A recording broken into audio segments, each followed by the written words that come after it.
This is the VOA Special English Development Report. Last week, the United Nations held a World Summit on food security.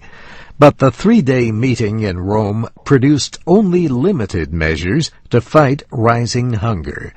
The UN World Food Programme says more than 1 billion people, 1 in 6 worldwide, do not get enough food to be healthy.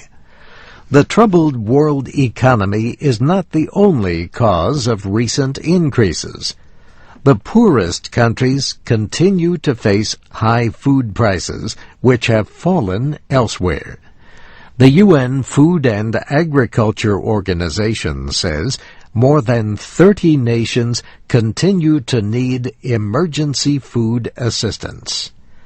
Secretary General Ban Ki-moon said the food crisis has forced millions of families into poverty and hunger. He said 6 million children die of hunger every year, and he warned that food security is closely connected to the issue of climate change. At a time when the global population is growing, our global climate is changing. By 2050, we know we will need to grow 70% more food. Yet weather is becoming more extreme and unpredictable. The delegates in Rome promised to continue efforts to reduce by half the number of hungry people by 2015. But critics pointed out that world leaders made a similar promise more than 10 years ago.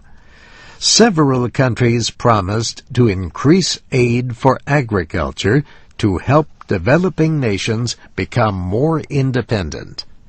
Still, critics deplored a lack of greater action. Leaders from more than 60 countries were in Rome, but Italian Prime Minister Silvio Berlusconi was the only leader from a major industrial nation in the group of 8. An official from Kenya, Adam Bare Duale, said it showed a lack of unity in the fight against hunger. We need both the developed world and the developing countries to come together and produce and support a global initiative in the war against hunger.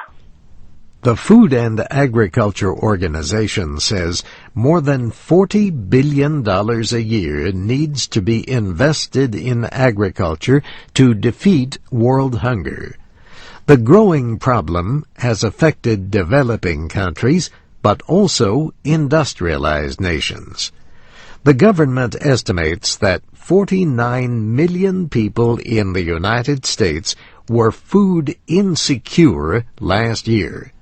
That means their households, at some time during the year, had difficulty providing enough food for all members because of a lack of resources. Almost 15% of all households were in that situation. And the Agriculture Department says the numbers may be even higher this year. And that's the VOA Special English Development Report, written by June Sims. I'm Steve Ember.